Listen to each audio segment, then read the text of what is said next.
Hi folks, this is Tom. Today we're going to compare 3 solar panels and see how they do. Our 3 panels are the Renogy RGN-100D-SS. It's the 100 watt 12 volt crystalline panel. That's the one that I modified and put feet on. Our second panel is the Harbor Freight 70474 foldable panel. It's also 12 volts, 100 watts. And last but not least, this is the Harbor Freight 57325. This is the 100 watt 12 volt panel that they have, the rigid one, as compared to the foldable one. Okay, let's go over here. And now we're going to look behind the scenes and we're going to see how this is set up.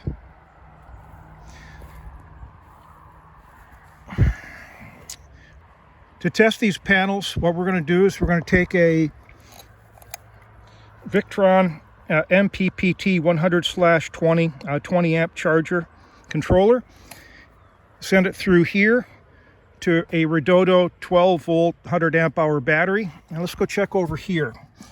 This is the Victron Connect app, and we're actually looking at the controller here in real time, and it says the battery resting right now is 13.17 volts.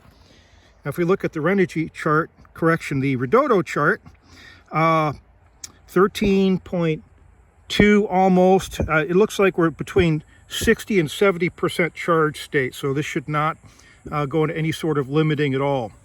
It should stay in bulk. And just to make sure, we have one of our supporting actors here. This is a Dale power bank that I've built. I've got 220 watt 2 ohm resistors. So 2 ohms in parallel is 1 ohm. And if we're going to put 13 volts in there, that's approximately 13 amps you're pulling.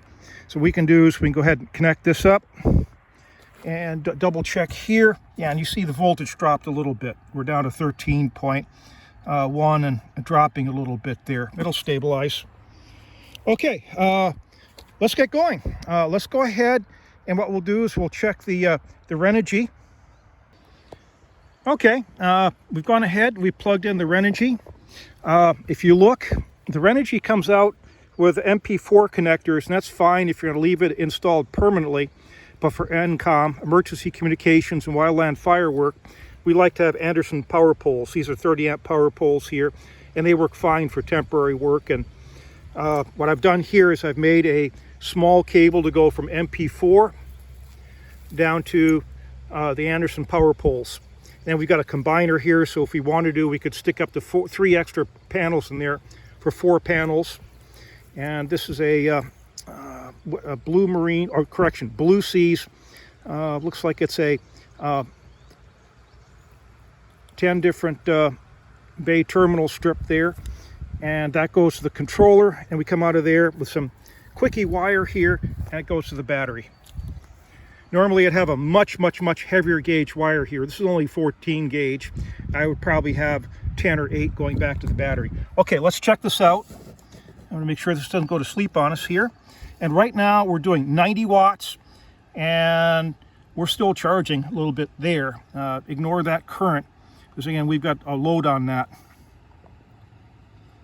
No, that's actually what the panel's putting out right now, so that's not bad. 13.19 volts is what we're seeing there at 6.5 amps. We actually got 17 to 18 volts here at 5 amps that the panel's producing, and then the controller is converting this to the voltage that the battery needs. Okay, that's done. Let's go to the next one. Next up is going to be the Renogy foldable panel here. There we go. There's the 70474. We come over here, we pull the MP4 adapter off of the Renogy panel.